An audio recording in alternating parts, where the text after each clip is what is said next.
If an old abandoned house could talk, it would have a lot of stories to tell about the generations of life it sheltered. People of any age reminisce and review their life experiences, but the older we get, the more useful and significant these activities become. Reminiscence, the process of recollecting past experiences and events, has occurred naturally throughout human history. Reminiscence may be therapeutic but not evaluative, thereby distinguishing it from life review, which is an evaluative process characterized by the return of memories and past conflicts. The term life review was coined by Dr. Robert Butler in about 1960, when he began to scientifically identify life review as a normal and healthy aspect of older adult development. A reminiscence match is a stimulation of one or all senses. These senses include visual, auditory, kinesthetic, olfactory, and gustatory. These reminiscence matches connect individuals to resource states.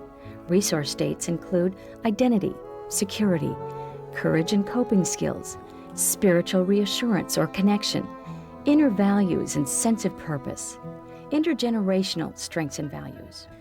Educational psychologist John Coons is leading a group in an exercise demonstrating the significance of reminiscence matches and resource states for young and middle-aged individuals, and then interpreting this material in relation to the developmental needs of older adults. After using a relaxation exercise incorporating all 5 senses to help the participants remember a safe place from some time in their past, he asks them to bring back an imaginary object from this place to discuss with the group. What I'd like to do now is I'd like to be able to go around the room and ask each one of you to share what it is you brought back. And then we're going to process the importance of that in terms of reminiscence matches and resource states. Johnny, do you want to start? What I was seeing in my eyes closed is I was with my father when I was a little kid, and I was kind of helping him around with gardening. Mm-hmm. This is like many years ago, and I feel like, so secure being around him and happy being around him. And so I can't put in words the feeling is and how was it.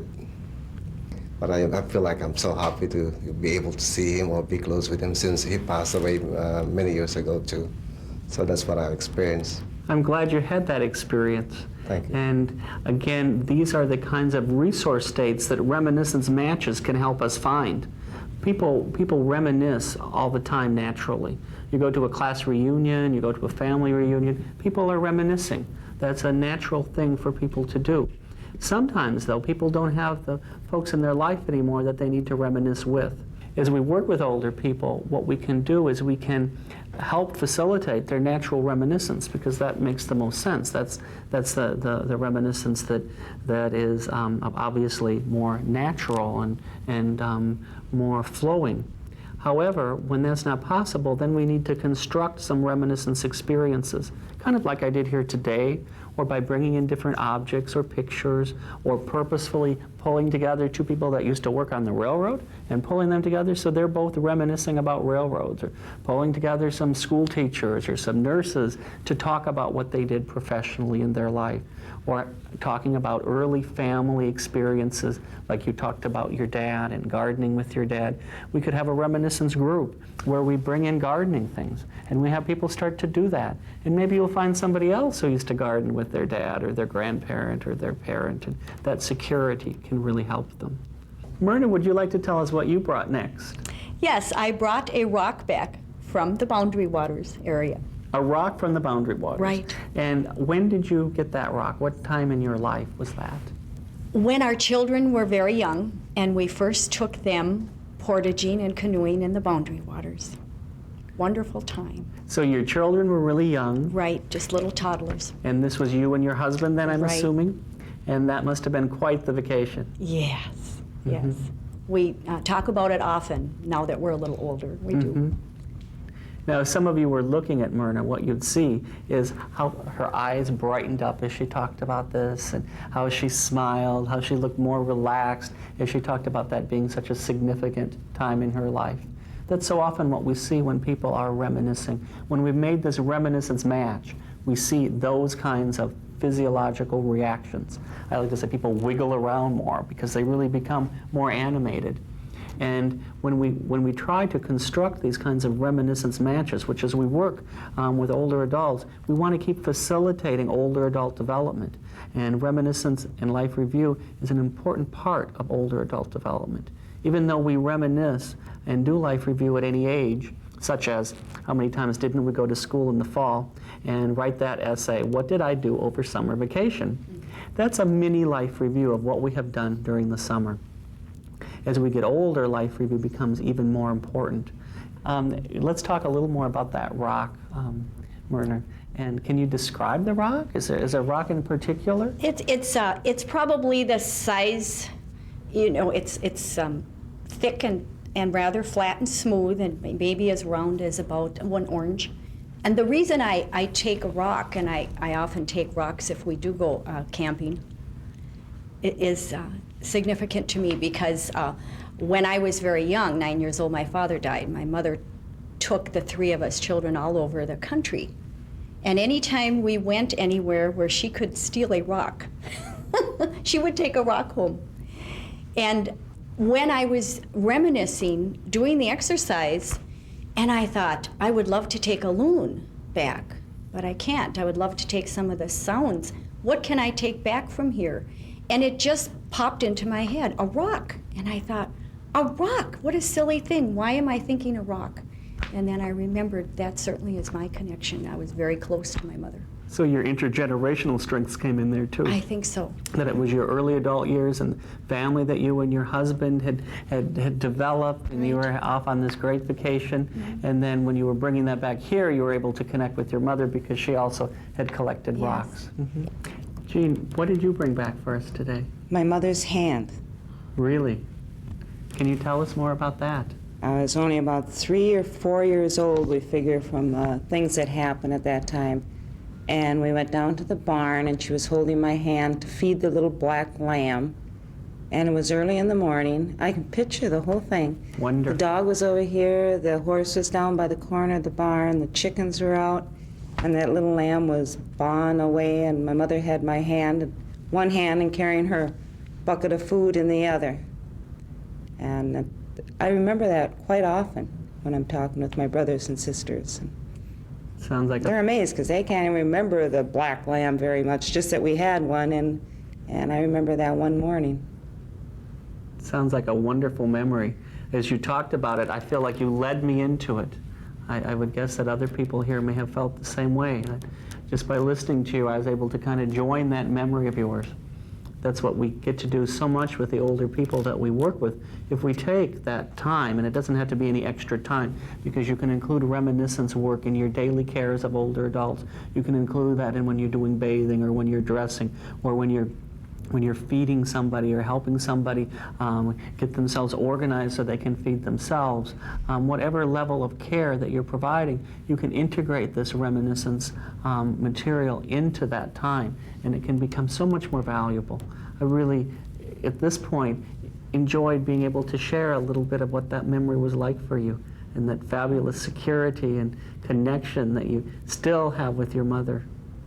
My mother has passed away in the last few years, and so that's really an important time, you know, because I was one of the younger ones, so the brothers and sisters got a lot of the fun chores to do and the fun times on the farm, and that was my special morning. Mm-hmm.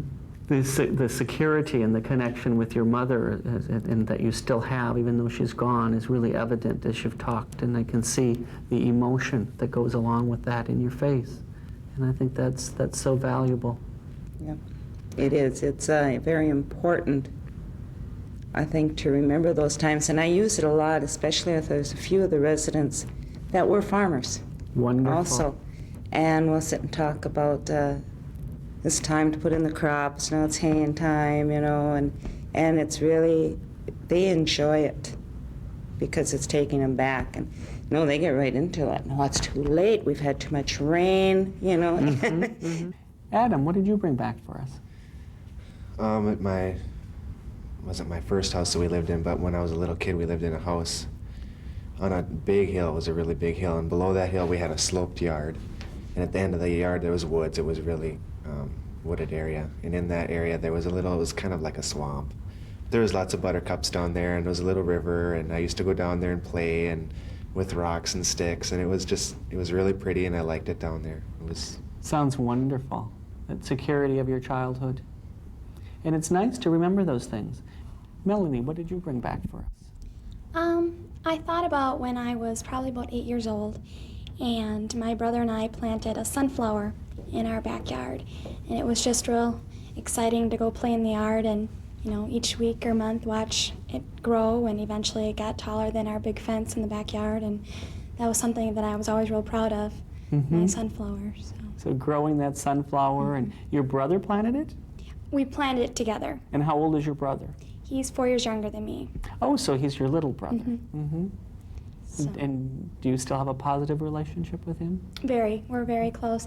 And I think I was thinking about that because we're apart for the summer. He's biking across the United States this summer, so we're real close, and so I'm thinking about him a lot. I think that's why I thought of the time when we had a lot of fun playing in the yard and the sunflower. It's a great entry into talking about the importance of sibling and family relationships, and the idea that even if you're away for the summer, or if sometime in the future one of you dies, or there's another reason for your separation, that through reminiscence you can keep that closeness, and that you can remember that sunflower.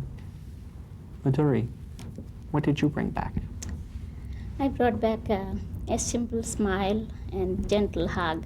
Wonderful. And around age of 13 to age of 16, I did lots of community kind of work, and fortunately I born at a well-to-do family, and there are lots of unfortunate family who doesn't have enough.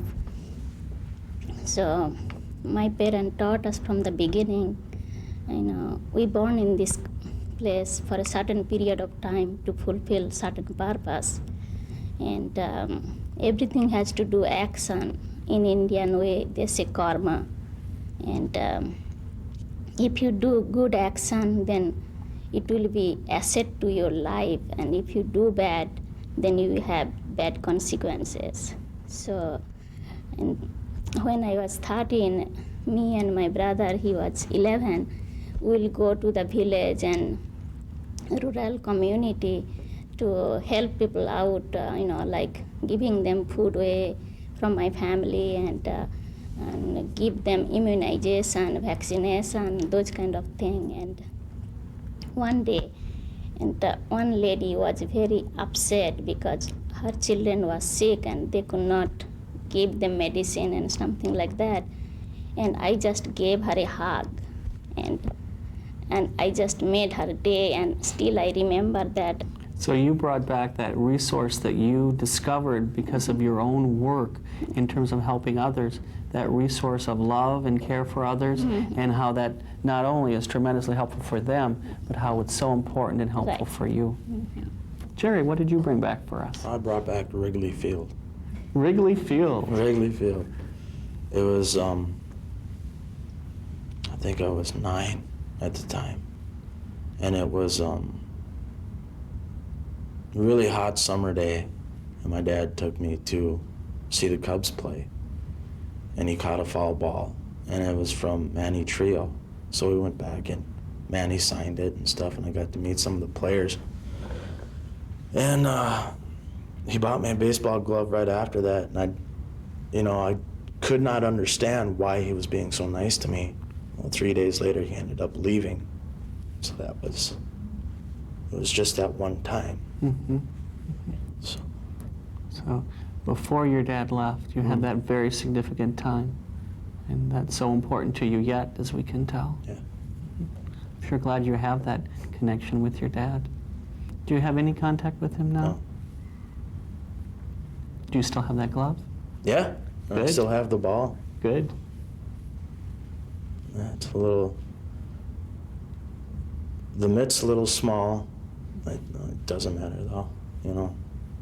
And the ball is yellow, but it's still worth some money. Worth But- some money, and it's worth a lot to you Well, in terms yeah. of this reminiscence match. And Yeah, and it's hidden a particular spot out in the woods where I'm the only one who knows where it is. And whenever I go through some hard times, I always go there. I don't know why, but I just think about the old days. Sounds to me like you're consciously using that reminiscence match to get you in touch with the resource state of some of those happy moments and that important connection with your dad. As we know, when we do reminiscence exercises, we continually have more and more reminiscence matches that are stimulated. And I'm sure that happened in this group, and I'd like to kind of hear what some of them were. When Jerry said how his father left abruptly, and I feel as he remembers that day because he never got to any closure on how and saying goodbye, and I kind of can understand that, because when you lose somebody that you know is passing, you get to say your goodbyes. But I lost a sister, a brother, and a son-in-law, very sudden, and those things are never, you never have a closure. So I can kind of understand how he feels and why that weekend, I imagine, comes back so much. He is trying to bring that point of his time in life to a close. Jean mentioned hands. It brought back a memory of, I think he was my mom's uncle. He was a really big guy. He was like 6'6" and just a monster. But I was the only family child that could ride with him on his tractor when he'd go out to the field. So what he'd do when Jean mentioned her mother's hand is, what I specifically remember is my Uncle Joe reaching down while I'm standing next to the tractor and just grabbing me by the seat of my pants and lifting me up and putting me on his knee, and then putting his hand on the back of my shoulder, and away we'd go for the day. And I just made that association when she mentioned about her mother's hand, that she remembers holding her hand. Jean, as soon as you mentioned your mother's hand, right away I thought, oh wow, she was close to her mother like I was to mine, and I was very close to her. And she's been gone now for 5 years, and her hands were very distinctive, and she wore rings on all the fingers, some that she made out of agates, and they were beautiful, and they were such a conversation piece. And she lived her last life here at the BHC, and it was a wonderful experience for her and for me. And just the other day again, I met somebody that used to work here and said, oh, or does work here, we often talk about your mother and her rings on her hands. And she was so special, and as those last days and last year when she was so frail came, we held hands almost constantly when we were together. So that brought a wonderful memory again back for me, and how important moms and mothers are. Thanks. This program was designed to allow you to learn the definition of reminiscence, learn the definition of life review, observe and understand the value of a reminiscence match, observe and learn how to access and utilize therapeutic resource states, and find ways to use this material daily.